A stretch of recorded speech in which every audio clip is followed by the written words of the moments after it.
Friends, welcome back to my channel. நம்ம சேனலுக்கு support பண்ணுற எல்லாருக்கும் ரொம்ப நன்றி. இன்றைக்கி டேட் வந்து செப்டம்பர் 13th, டைம் வந்து 10:07 ஆகுது. இன்றைக்கி பேங்க் நிஃப்டியில் லைவ் டெமோ பார்த்துடலாம். ஸோ வீடியோ வந்து நீங்கள் ஹை ரெசல்யூஷனில் வச்சு பாருங்கள், கடைசி வரைக்கும் கிளாரிட்டி நல்லாயிருக்கும்.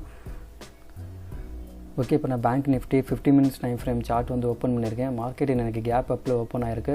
ஸோ இங்கே வந்து நான் ஓப்பன் இன்ட்ரெஸ்ட் பேஸ் பண்ணி இந்த ரெசிஸ்டன்ஸ் லைனும் இந்த சப்போர்ட் லைனும் ட்ரா பண்ணியிருக்கேன். ஸோ இந்த லைன் வந்து ப்ரீவியஸாக மார்க்கெட் வந்து இந்த இடத்துல ரியாக்ட் ஆகிருக்கு, டச் ஆகிட்டு கீழே போயிருக்கு, மறுபடியும் டச் ஆகிட்டு கீழே வந்திருக்கு. ஸோ அதை ஐடென்டிஃபை பண்ணுறதுக்காக இந்த லைன் வந்து ட்ரா பண்ணியிருக்கேன். ஸோ வெயிட் பண்ணி பார்ப்போம், ஏதாவது ஆப்பர்ச்சுனிட்டி வந்துச்சுன்னா ப்ராஃபிட் புக் பண்ணி காமிக்கிறேன். ஓகே, இப்போ டைம் வந்து சரியாக 12:43 ஆகுது. ஸோ மார்னிங்லேருந்து நானும் மார்க்கெட் வாட்ச் பண்ணிட்டே இருக்கேன். ஒரு ரேஞ்சுக்குள்ளே தான் ட்ரேட் ஆகிட்டே இருக்குது. ஸோ இங்கே பார்த்தீங்கன்னா உங்களுக்கே தெரியும், நான் வந்து 50 minutes டைம் ஃப்ரேமில் வச்சுருக்கேன். ஸோ மார்க்கெட் வந்து கேப் அப்பில் ஓப்பன் ஆனாலும் ஸோ ப்ரீவியஸாக வந்து இந்த இடத்துல வந்து மார்க்கெட் வந்து டச் ஆகிட்டு கீழே வந்திருக்கு. ஸோ இந்த ரேஞ்சிலையும் அப்புறம் இன்னையோட ஹை லெவல் இந்த ரேஞ்சுக்குள்ளே தான் வந்து ட்ரேட் ஆகிட்டுருக்கு. ஸோ ஒரு பிகினராக இருந்தீங்கன்னா எப்போவுமே இந்த மாதிரி ரேஞ்சு மார்க்கெட் அப்போ நீங்கள் வந்து பிரேக் அவுட் ஆனது என்ட்ரி கொடுங்க. அதுக்கு முன்னாடி நீங்கள் என்ட்ரி கொடுத்தீங்கன்னா எந்த சைடு வந்து மூவ்மெண்ட் ஆகும்னு நம்மளால் சொல்லவே முடியாது. நமக்கு பேனிக்கில் நம்ம வந்து லாஸ் தான் புக் பண்ண வேண்டியதாக இருக்கும். ஸோ இங்கே வந்து பார்த்திங்கன்னா இந்த இடத்துல வந்து மார்க்கெட் டச் ஆகிட்டு ஒரு புல்லிஷ் கேண்டில் ஃபார்ம் ஆகிருக்கு. என்ன தான் மார்க்கெட் இவ்வளோ தூரம் மேலே போனாலும் சடனாக வந்து கீழே வந்துட்டு இருக்குது. ஸோ நம்மளால் வந்து அக்யூரேட்டாக வந்து இந்த மாதிரி ரேஞ்ச் மார்க்கெட்டில் எந்த சைடு மூவ்மெண்ட் ஆகும்னு சொல்லவே முடியாது. அதனால் ஒரு பிகினராக இருந்தீங்கன்னா கண்டிப்பாக வந்து பிரேக் அவுட் ஆனதும் என்ட்ரி கொடுங்க.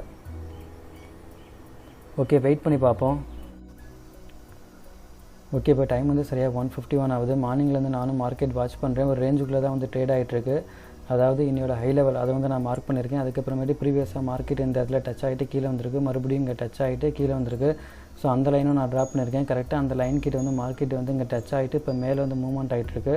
ஸோ இது பிரேக் அவுட் ஆகிட்டு மேலே போச்சுன்னா கால் சைடு போவோம். வெயிட் பண்ணி பார்ப்போம். ஸோ நீங்கள் வந்து ஒரு பிகினராக இருந்தீங்கன்னா கண்டிப்பாக ரேஞ்ச் மார்க்கெட்டில் பிரேக் அவுட் ஆனது என்ட்ரி கொடுங்க. அவசரப்பட்டு முன்னாடியே என்ட்ரி கொடுத்துட்டு லாஸ் பண்ணாதீங்க. ஓகே, இப்போ டைம் வந்து சரியாக 1:55 ஆகுது. இங்கே வந்து பார்த்திங்கன்னா பிரேக் அவுட் ஆகிற மாதிரி தெரியுது. ஸோ நான் வந்து ரெடியாக இருக்கேன். அதாவது பேங்க் நிஃப்டி 40,800 ஸ்ட்ரைக் ப்ரைஸில் செப்டம்பர் 15th இந்த வாரம் கான்ட்ராக்ட் எக்ஸ்பைரி டேட் நான் செலக்ட் பண்ணிட்டேன். நான் வந்து கால் ஆப்ஷனில் வந்து ஒரு 2 லாட் வந்து பை பண்ணலாம், நான் ரெடியாக இருக்கேன். வெயிட் பண்ணி பார்ப்போம், பிரேக் அவுட் ஆனது என்ட்ரி கொடுக்கலாம். சம்டைம்ஸ் வந்து ஃபால்ஸ் பிரேக் அவுட் கூட நடக்கும். ஓகே, பிரேக் அவுட் ஆகிடுச்சு, நானும் என்ட்ரி கொடுத்துட்டேன். வெயிட் பண்ணி பார்ப்போம் இந்த ட்ரேட் லெவலில் ப்ராஃபிட் புக் பண்ண முடியுதுன்னு. ஸோ ஒரு பிகினராக இருந்தீங்கன்னா கண்டிப்பாக ஸ்டாப் லாஸ் போடுங்க. ஸ்டாப் லாஸ் போடாமல் ட்ரேட் பண்ணாதீங்க. ஸோ எப்போவுமே பிரேக் அவுட் டைம் அப்போ வாலட்டாலிட்டி அதிகமாக இருக்கும். அந்த ஆப்பர்ச்சுனிட்டியை பயன்படுத்தி நம்ம வந்து ஒரு ப்ராஃபிட் புக் பண்ணிட்டு ட்ரேடை வந்து உடனே எக்ஸிட் பண்ணிடலாம். ஏன்னா ஆல்ரெடி டைம் வந்து 2 o'clock ஆக போகுது. ஓகே, இப்போ டைம் வந்து சரியாக 2:45 ஆகுது. ஆல்ரெடி வந்து என்னோட ஹை லெவல் பிரேக் அவுட் ஆனதை நான் வந்து என்ட்ரி கொடுத்துட்டேன்.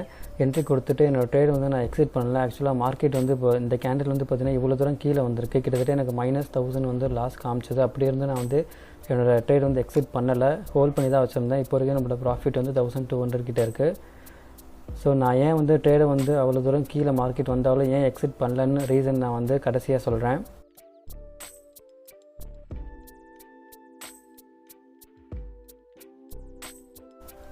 ஓகே, இப்போ டைம் வந்து 2:48 ஆகுது. இப்போ வரைக்கும் நம்மளோட ஓவரால் ப்ராஃபிட் 1147 சார்ஜஸ் போக. ஸோ என்னோடய என்ட்ரி டைம் வந்து 1:56, எக்ஸிட் டைம் வந்து 2:45.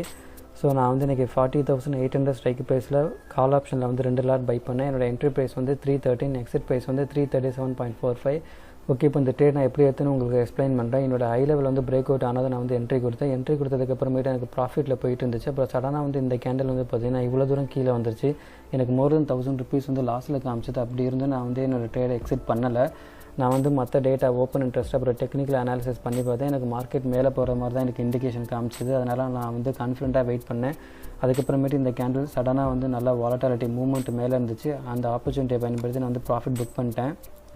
ஸோ இந்த கேண்டில் இந்த இடத்துல நான் வந்து பிகினருக்கு சொல்ல வேண்டிய விஷயம் என்னென்னா, ஸோ நீங்கள் வந்து ஷேர் மார்க்கெட்டில் வந்து 2 விஷயம் உங்களுக்கு கண்டிப்பாக இருக்கணும். நீங்கள் வந்து எமோஷனலாக கண்ட்ரோல் பண்ண கற்றுக்கணும், பொறுமையாக இருக்கணும். இது 2 இல்லைன்னா நம்மளால் கண்டிப்பாக சக்ஸஸ்ஃபுல்லாக ட்ரேட் எடுக்க முடியாது, ப்ராஃபிட் புக் பண்ண முடியாது.